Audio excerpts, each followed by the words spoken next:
Hello and welcome to the webinar for the 2019-2020 Artisan-Residence Program through the City of Los Angeles Department of Cultural Affairs. My name is Chris Riedesel. I'm one of the Grants Associates, and to my right is my colleague Alma Guzman, the other Grants Associate. And today we will be doing the webinar in two sections. The first section will be an overview of the Artisan-Residence Grant Program, and the second section will be a walkthrough of the application itself. And without any further ado, here is my colleague Alma Guzman. Hi everyone, thank you so much for joining us today. As Chris mentioned, we'll be going over the guidelines and more information about the Artisan-Residence Program. So we're just going to jump into it. So what is the Artisan-Residence Program? Well, the main purpose of the Artisan-Residence Program is to support teaching artists who are interested in providing workshops in non-arts venues in the city of LA. The Department of Cultural Affairs awards up to 30 grants, 15 grants of $8,000 and 15 grants of $12,000. We try to place 2 artists in each of the 15 council districts in Los Angeles. And the amount that a grantee receives is based on the panel ranking that our panel reviewers give to applicants. I think that's amounts of $6,000 and then $12,000. Yes, thanks for the correction, Chris. It is $6,000. So for fiscal year 1920, DCA is also awarding 4 to 6 additional $12,000 grants to residencies taking place in South LA. This new arm of the Artisan-Residence Program is called Artisan-Residence Social Justice. Staff is just calling it AIR-SJ. Please also keep in mind that you are applying a year in advance and that funding for this program supports projects between July 1st, 2019 and June 30th, 2020. So what can residency funds be used for? Your Artisan Residence Grant should support workshops held in accessible facilities, which also means that they should be ADA compliant. Funds should be used for projects that are creative and guided by a strong artistic vision. And of course, the projects should promote engagement and growth. We're also looking for broad projects that result in at least one free culminating event that is open to the community. So who's eligible to apply? Well, first, DCA is looking for artists who are LA County residents. Second, you must have at least 2 years of experience leading workshops in your artistic discipline, which is demonstrated in a resume that you are required to attach to your application. If you're applying to our standard residency program, applicants must be unaffiliated with nonprofit organizations that provide similar services as those being proposed. The standard AIR program is targeting independent artists and self-directed artists that don't already have access to this kind of support. If you're applying to the AIR-SJ, which again means Artisan-Residence Social Justice, you may either be an independent individual artist or you may be affiliated to a nonprofit art organization and can use the same methodologies learned at your nonprofit. But of course, we expect that you provide this project outside of work hours. So what can't our program support? Well, first, individuals who are students. This program can support projects that are hosted by organizations already receiving funds from DCA. So unfortunately, your host organization can't be a DCA grantee. And we can't support projects that provide payment to DCA employees or commissioners.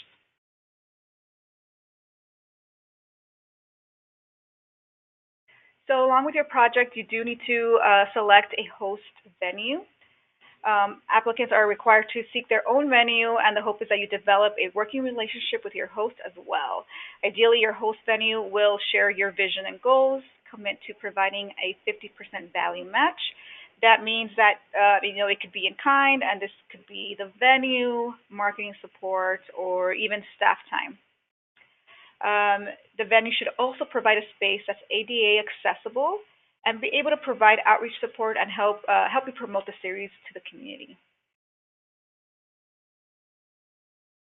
So DCA's goal with this program is to be able to provide artistic services to the 15 council districts part of the city. We want all residents to have access to the benefits of arts programming. So that being said, our panelists are instructed to incentivize projects taking place in underserved districts. Those districts are 3, 6, 7, 8, 9, and 12. And these districts are located in the Valley and South LA. Excuse me. A reminder that for Artist-in-Residence Social Justice, AIRSJ, residents are limited to the South LA area. Those districts are 8, 9, 10, 15 in the area that is south of the 10 freeway and north of 228th Street. And just for your information, the districts that are overserved, meaning that these districts and areas are overflowing with art services, are Council Districts 1, 4, 13, and 14. And this is not to say that you can't apply to host projects in these districts, but just as a heads up that these districts are always extremely competitive.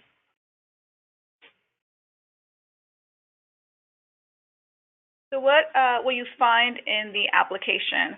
Well, first, a cover sheet where we require that you supply or include information about, well, your information, name, contact email, phone number, website, and then we ask for a project narrative. We want to learn more about the workshop series that you're proposing and, of course, your craft. Then we ask for a timeline. So we want to know when the project is happening, start date, end date, date of the culminating event. Of course, these could be estimates. And then we're looking for a resume that demonstrates your 2 years of experience leading workshops. We ask for a project budget, and then a host organization letter that your partner will write for you. We also look for an artistic work sample that demonstrates your experience as a teaching artist. That can be a video, link, audio, photos.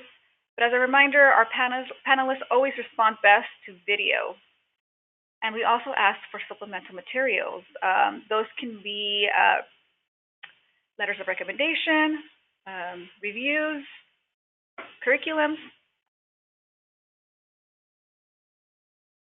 Okay, so how do you access the application? Well, first you need to register on our grant system, which is Fluid Review. You'll then log in or register to log in, and you'll have access to all the online forms. You'll fill them out and then electronically submit the application by Friday, October 26th at 11:59 p.m. So you have all day Friday to complete that application. We also require that you submit a hard copy of your application. This is due the following Wednesday, which falls on October 31st, 2018, Halloween. This is a postmark date, but if you'd like to drop it off, you may. And just a warning that we are in downtown LA, a pretty busy part of the area. Parking is extremely limited, so just a warning about that. So to find this information, more information about the application process, eligibility requirements, our panelist review process, you can visit our guidelines. And you can find that at dcaredesign.org AIR. Whoops. Well, actually, let's go to the timeline. So yes, before we visit the guidelines, I'd like to go over our timeline. So of course, we'll be providing webinars and workshop assistance during the months of September and October 2018. The deadline is October 26, 2018. The hard copy postmark deadline is Wednesday, October 31st, 2018. You won't find out about your results until May or June of 2019. You'll get notified via email. Feel free to follow up in May or June if you haven't heard from us. If you are selected for a grant, you'll be contracting with the city in the months of May or June 2019. And as a reminder, your project should take place between July 1st, 2019 and June 30th, 2020. So if you have any questions regarding the application process or the guidelines, feel free to contact us at dcagrants@lacity.org. And of course, you can call us at 213-202-5566. And at this time, I'm going to quickly walk you through accessing those guidelines.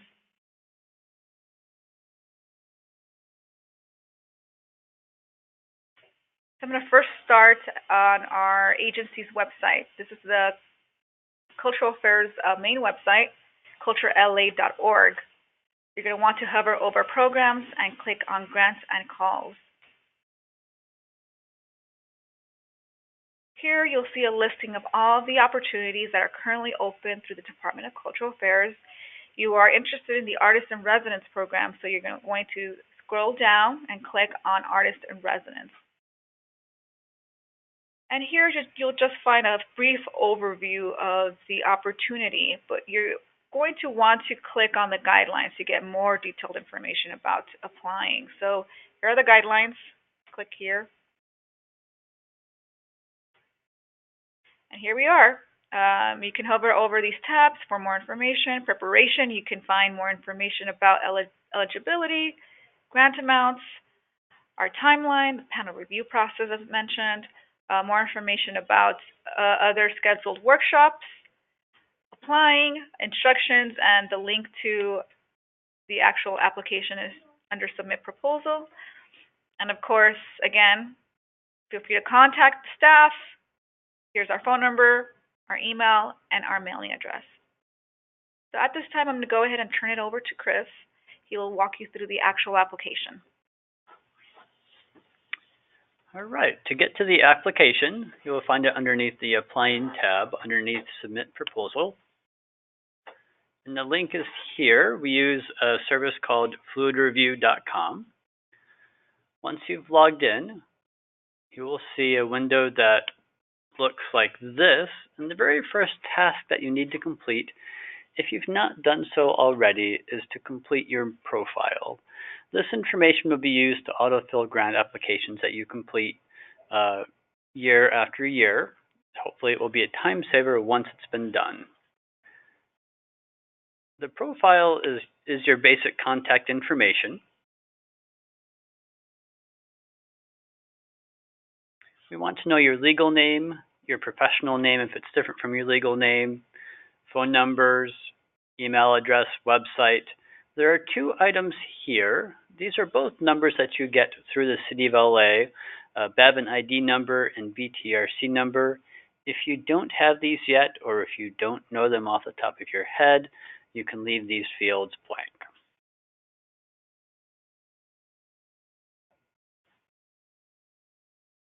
And we have sections for your mailing address as well as for your physical address.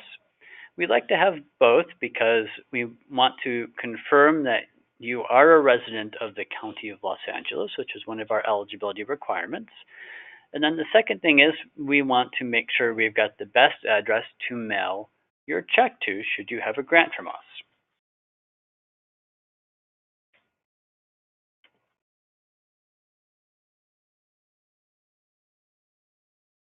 Once you've completed your profile, you can begin to look at the grant programs.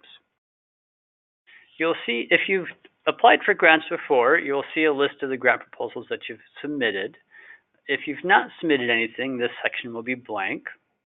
In either situation, you have to scroll down to the bottom until you see this green button, View Grants. And that'll show the active programs for which we're accepting submissions. And as you can see, I've already created one submission each for the Artist-in-Residence Grant Program, as well as one for the COLA Master Artist Fellowship Program. If you haven't, if the first time that you come to this page, you'll see buttons here that say Create Submission. And that's what you need to click on to start your grant application.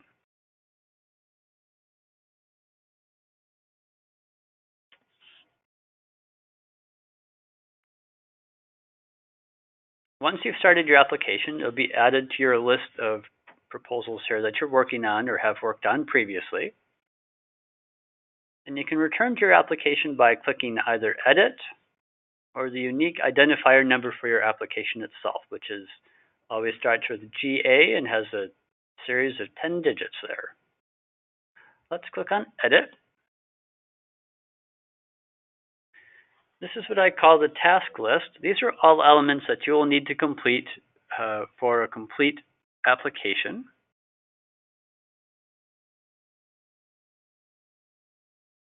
Let's start with the first one. It's the Artist-in-Residence application form. This is a 3-page form. and it's important to know how to navigate the form before you do anything else. The first button that you see is a back button, and this doesn't actually help you navigate the form. It will take you out of the form itself and back to the task list. You should not click this button unless you've already saved the data that you've entered. To go from page to page within the form, the easiest tool to use is what I call the Goto Tool, and it shows the 3 pages of the form here. And you click on the page that you want to go to. It'll ask for a verification, then it'll take you to that page. That's the way to review all the elements of the application form without having to fill it out. And then finally, at the bottom of each page,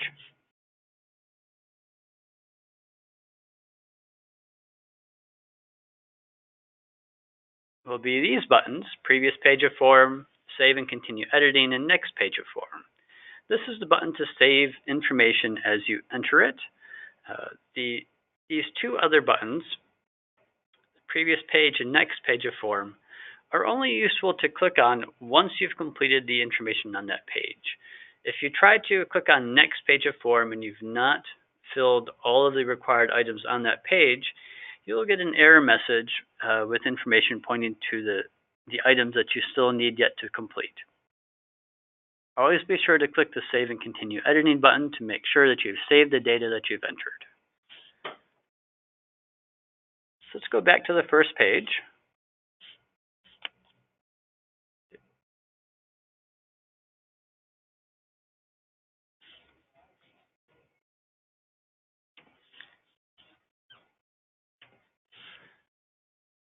The first page will repeat much of the information that was entered in your profile, and will automatically fill from the information that you've entered in the profile.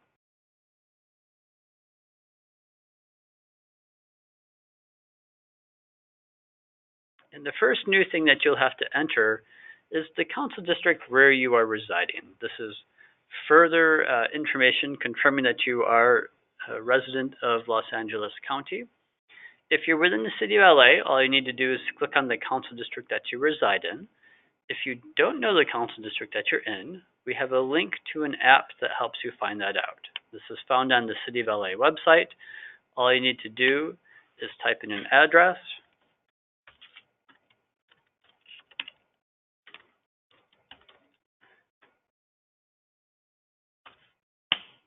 and it will tell you which council district you're located in, as well as a bunch of other information that is fun to know but is not needed for your application. The very first item here, that is a council district. Let's go back to the application. So if you're based in the city of LA, all you need to do is click on the council district that you're in. If you reside in the county of Los Angeles, outside the city of LA, then you click here and you enter the place that you live, whether it's incorporated or not. The sample I always use is Altadena.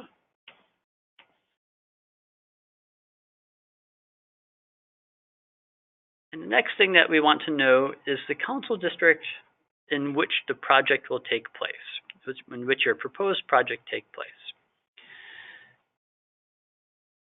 If you are interested in being considered for the ArtistinResidence Social Justice Program, then you will click on this button here, and there's a reminder that the only locations eligible for this program are in South LA, Council Districts 8, 9, 10, or 15, south of the 10 freeway and north of the 228th Street.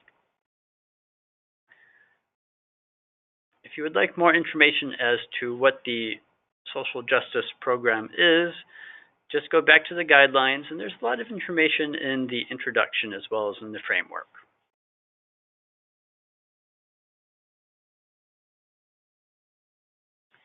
In addition to the council district in which you are planning on doing your project, we do give you the option to select up to 2 alternate council districts in which you would be willing to do your project should you be recommended for a grant but not get a high enough score to do it in the council district that you are planning to do it in. The reason this situation comes up is all artist in residence applications are scored and they're ranked from highest to lowest. So if you have the highest score in the council district that you've chosen to do your project in, then you will be recommended for a grant in that council district. However, if someone else scores higher in that council district, but you still have a fundable score to be recommended for an artist in residence grant, that's when we contact you and let you know that you've been recommended for a grant, but we will be asking you to consider doing it in an alternate council district.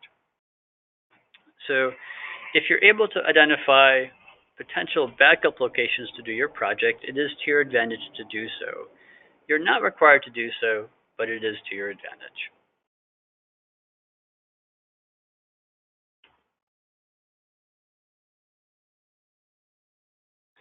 The next page is information about the project itself. We want to know if you have we like to give the project a title. In this situation, I'm proposed a project called Art Carts, in which I would be leading workshops and teaching people how to bake pies. We like to know a projected start date and end date for the project, the name of your host organization or host venue. Question 17B is a reminder question. One of the things that your host organization can possibly do for you is add you as additional insured on its general liability insurance. Should you be recommended for a grant, you'll need to show proof of having general liability insurance. So if your host venue is willing to do this for you, it is very helpful. It's not required that the host venue do it. This is a question just to remind you, essentially, to ask your host venue if they will be willing to do it. We need the address of the host organization. And then we'd like to have an approximate date for the culminating event for your project. We'd like to know how many artists will be served by the project, that is, taking part in the project. It will always be at least one, which is you, the applicant. And then if you have collaborating artists, then you'll add them in as well. We want to know the number of participants served by the project. This is a number of people that you will be teaching or guiding in your workshops. And this needs to be at least 20 people to meet the requirement of the grant. These are 20 people that you'll be serving throughout the duration of your residencies. Not the same 20 people don't need to show up to each of the sessions, but you need to have at least 20 people throughout the sessions. And the last number that we're looking for is just an estimate of the number of people that you'll think you'll have at the culminating event. We have a certification statement, and we have a signature. This takes the place of an ink signature on a hard copy application.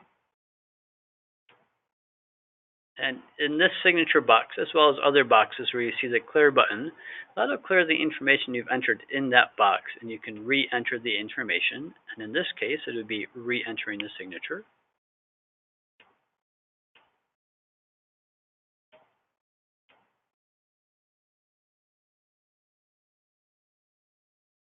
As you can see, you can practice several times if you want, or just do it once and be done with it.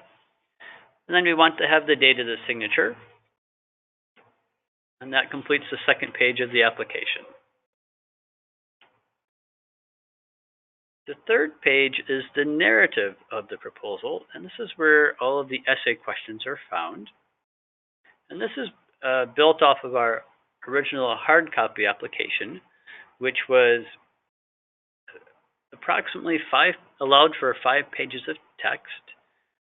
Should you, so the word counts here approximate that same length of writing. Each section does have a word limit, and then we do have a word counter to help you keep track of how many words you've entered. The first section, the first question is to demonstrate your ability to actually carry out the project. We want to know all the pertinent details of the project, where it will take place. Again, repeat the host venue, organization, and address, when it will take place, the what will it consist of? In the case of Art Tarts, my proposed project would consist of 8 to 10 workshops. In each workshop, we will discuss and show how to bake a different type of pie. We want to know how the residency will be conducted.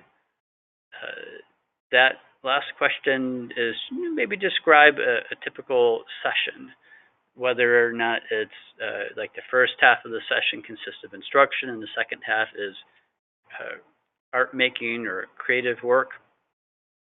We'd like to have an idea of how the sessions are run.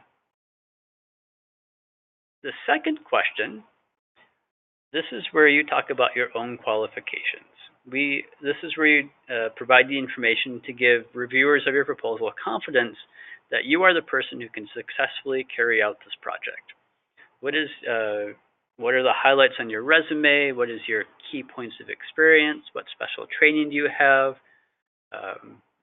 This is where you get to boast about yourself. The third question is, we want you to describe the short and long-term community benefits that will result from your proposed residence. What knowledge will you share with others? What skills will the participants gain?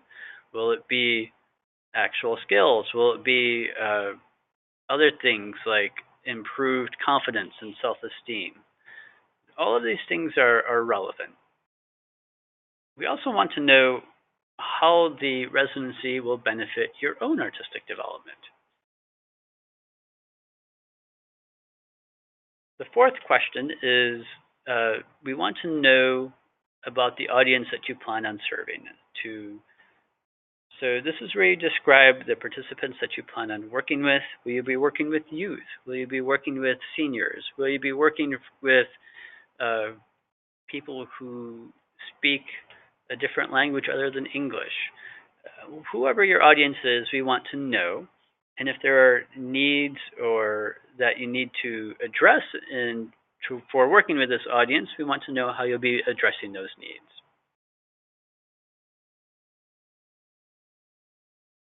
The next question is about your collaborating artists.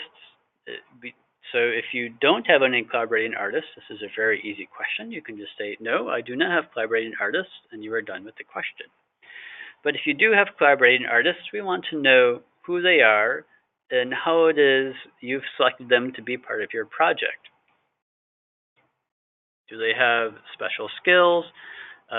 What do they bring to the project that is beneficial?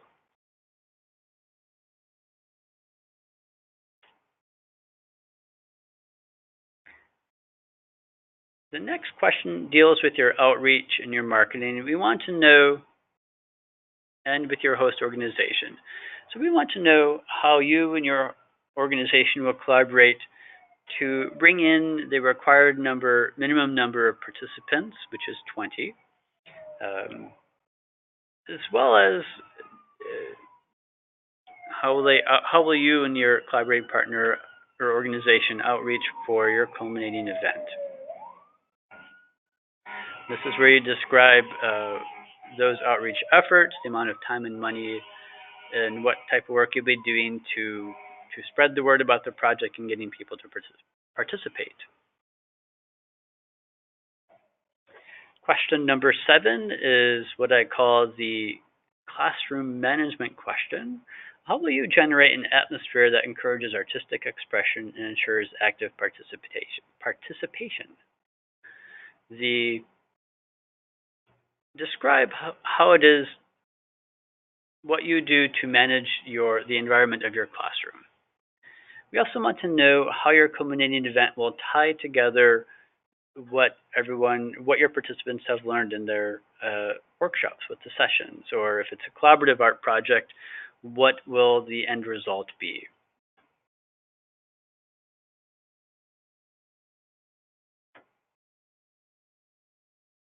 Finally, we want to know about evaluation. Individual artist programs such as this one, as well as organizational grant programs, are always asked, what are they doing to evaluate their work so that they can do a better job the next time they do a similar project? So we want to know if you're doing surveys, if you're having in-depth conversations with participants, if you're or with your collaborators, collaborating artists, or with your host venue organization. What information do you collect to make your project better the next time that you do it?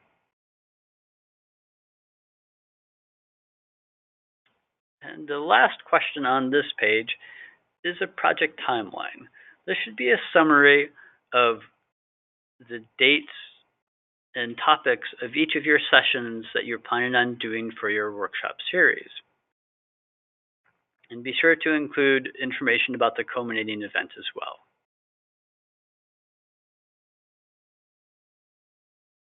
That concludes the 3-page application form. And then we begin the series of items that you need to attach to your proposal. So the first thing that we ask that you to attach, before I move on, you can see within the instructions here, there are some basic instructions for each section. We do have a Microsoft Word version of the application form that you can download, and you can enter information to there prior to opening up the online application and completing it. So this is just hopefully another helpful tool for you to use in preparing for the application. The next section is a project budget. We want to know how the $12,000 of the grant will be spent. And yes, we want you to budget for a $12,000 grant. If you do get a smaller grant, we are projecting $6,000 grants and $12,000 grants, then when it comes time to do your project, we're just going to ask you to scale down your original proposal to be for a slightly shorter time period, fewer workshops, but still with a culminating event. So prepare a budget for best case scenario, which would be a full $12,000 grant. We have a budget form here.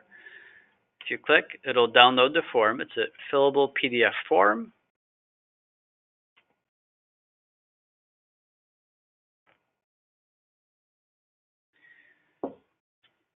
With fields for information and numbers. We have a column for the cultural affairs request. This column should total $12,000 here at the bottom. If you have resources, whether it's funds or supplies or donated services, they should be indicated in the donatum column. The donated column, make sure I'm pronouncing that correctly. And then in the bottom, we have a big box to provide additional information that you think would be pertinent for anyone helping to help understand your budget. Things that you can provide notes on if you do have donated services, time, resources. In this column, you should describe in detail here exactly what's being donated, who's donating it.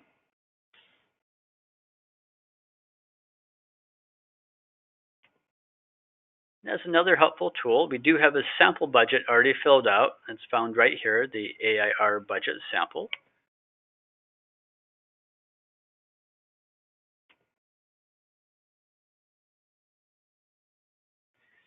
And this is hopefully a helpful sample to show you how to go about creating the budget or presenting the budget for the Artist-in-Residence grant itself.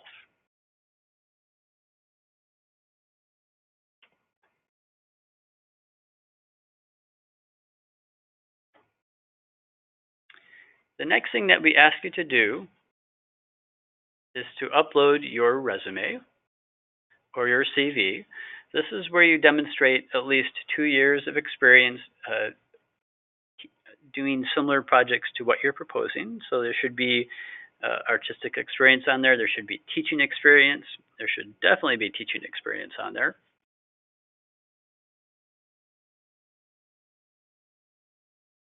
The next thing that we need you to do is upload resumes of your collaborating artists. I'm going to click on edit here so you can see what it looks like. And it's your standard box where you have 2 options to drag and drop your files here, or you click here to open up the standard window to finding your file and attaching it, uploading it to your application.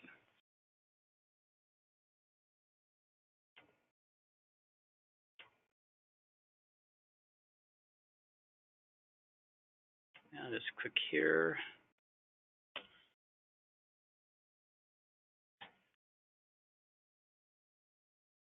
And as you can see, if you upload multiple items, it'll just add it to the bottom of the list there. If there's something that you accidentally upload, you just click the X to delete it. There we go. Let's go back to the submission.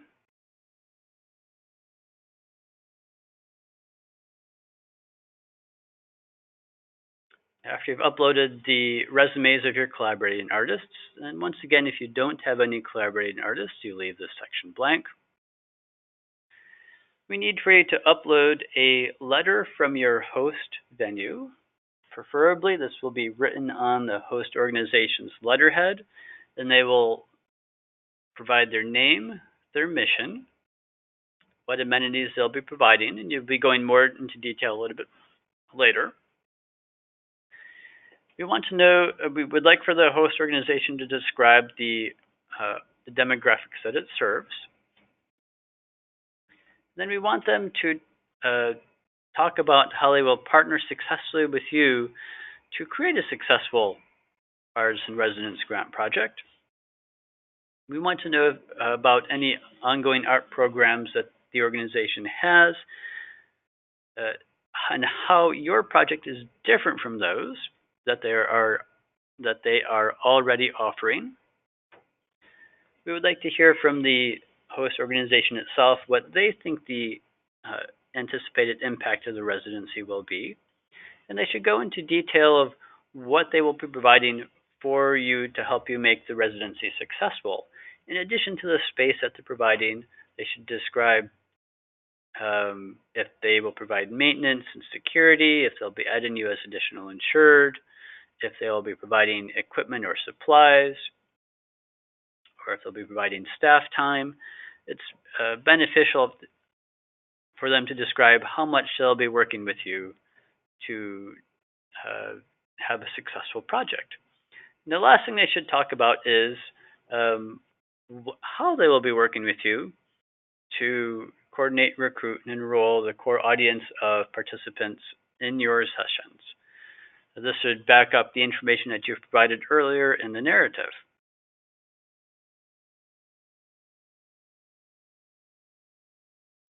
The next thing that we ask you to do is to upload artistic work samples. And it will be slightly different to how we've done it in previous years, so this will look new even for returning applicants. Let's click Continue.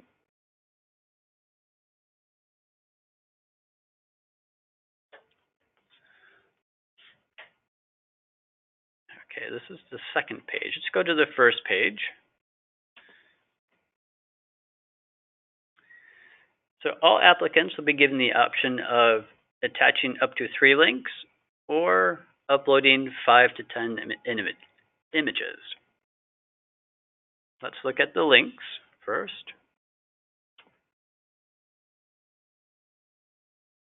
You'll be asked how many links you'd like to attach. You can do up to 3. We'll select 2 here. And you have a box to paste your link. And this can be a link to, say, a video, online audio track, or a gallery. Should your work sample consist of video footage or track, which goes for a certain period of time, then it is to your advantage to indicate which section of that video or audio track that the panelists should really pay attention to. We want you to put your best foot forward, so be certain to say, this is the time frame that you really, really should pay attention to. For example, if you have a 20-minute video and you feel the best section of the video is minutes 10 through 12, be sure to note that in your description of the work sample.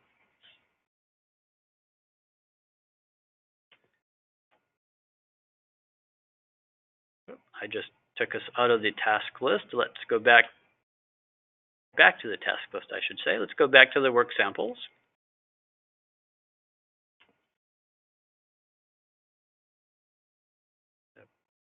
I meant to click previous page of form.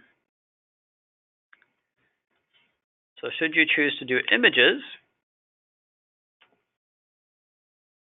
you'll be asked how many images you'd like to attach.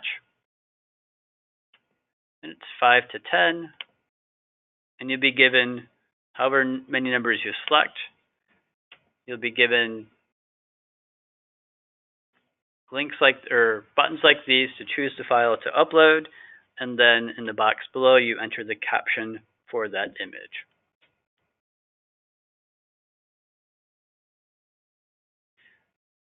Now for a little clarification on artistic work samples, the type of artistic work samples that we're looking for artisan residents is to demonstrate the quality of the experience of the sessions that you lead.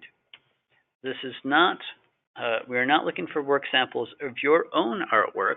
We are looking for video footage of workshop sessions that you've led or images of those sessions. We are looking for examples of what was created by the participants in your workshops. So for a culminating event, say you lead painting workshops, we want to see video footage or images of the sessions where you're teaching the painting or the painting techniques, and then we want to see maybe an image or two or a video footage of a culminating exhibition. That's the type of artistic work sample that we're looking for. The next thing that we're looking for are supplemental items. These are additional items from outside voices that support the qualities of you as the applicant and the work that you're doing. The best type of supplemental items would be letters of support, testimonial letters from previous applicants, if there are articles written about the work that you do in print publications or online, if you have a curriculum or a lesson plan, those are also excellent supplemental items.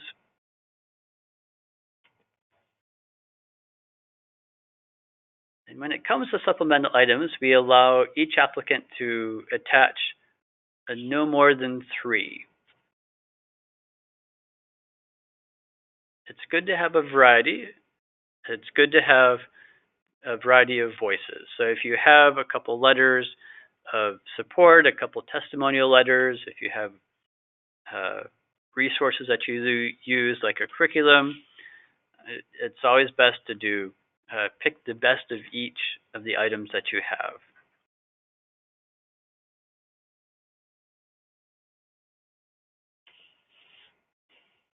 And when you get to this section of the task list, the only 2 remaining items are surveys. These 2 surveys, the Estimated Service Metrics form and the Process Evaluation form, are for grant staff only. These 2 surveys are not seen by the people that review your proposals, so your responses to these surveys do not affect your proposal at all. In this regard, we want you to be as honest and open as possible. The first survey is basically projected information about your project. This is largely demographic information.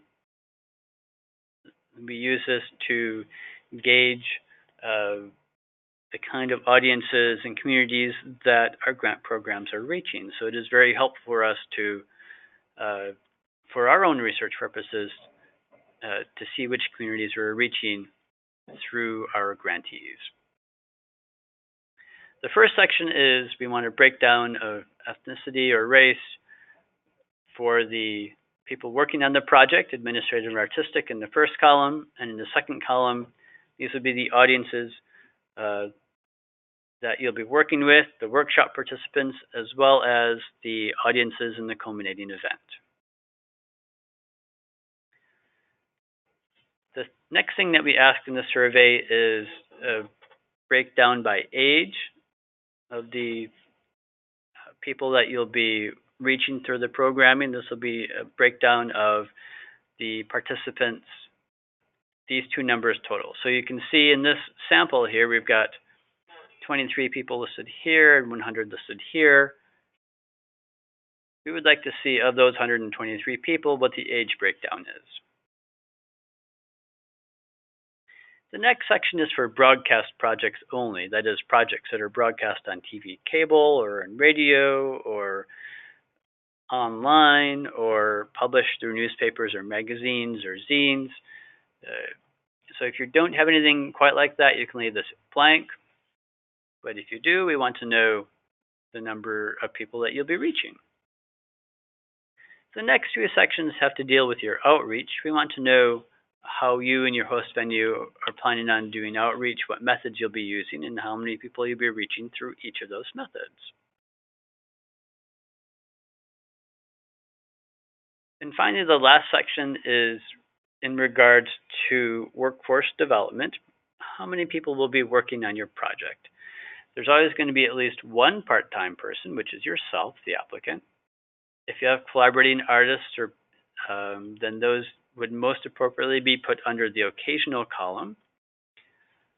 And if you have volunteers, you would put them under the section that would be most appropriate if they're volunteering at administrative level or artistic level or consulting. And that completes the first survey.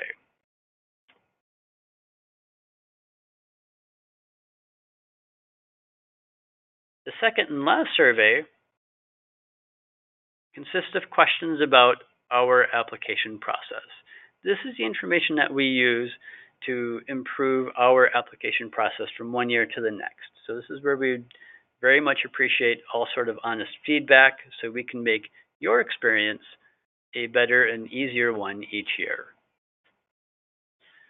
Once all the elements have been completed,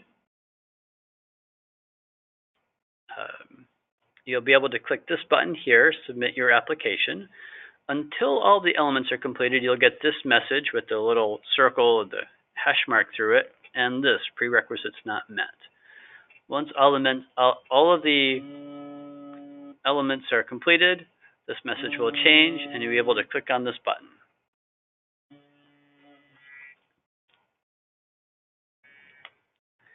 So that's the first part of your submission. It's a digital submission. You'll get a confirmation email and a reminder that you do need to do a hard copy submission. And the way that you do the hard copy submission is that you go to here where it says download submission. And I'd recommend that you do this prior to doing the digital submission, only because once you do the digital submission, it'll kick you out of the task list, and it might be confusing to figure out how to get back into it. But you will be able to get back into it. But if you want to save yourself some time, do this first before you do the digital submission. You click here, it'll download your application as a zipped folder of each of the elements will be a different file. There will be one PDF document that combines all of the elements into that one PDF document. That is the item that we want you to print up. It will have this title here, GA dash, followed by the 10 unique digits of your project. This is your project title. That PDF document is what we want you to print up and submit as your hard copy. It may be lengthy. We recommend that if you can, print it double-sided. And this, because this is a file copy, color is not necessary, so black and white and double-sided. The confirmation message will have the address to send it to, and the address to send the application to is also listed in our guidelines. I think that completes our the application itself. If there's anything else, Alma, to go over, now's the time to bring it up, but I can't think of anything. Me neither, Chris. I think we covered all the bases. If you have any questions during the process, feel free to call the office. Again, I showed you various places where our contact information is located, and you can feel free to always call us. I promise you'll speak to a person. You can reach us at 213-202-5566. And that concludes our webinar. Thank you for taking time out of your day to listen to us. Best of luck with your application.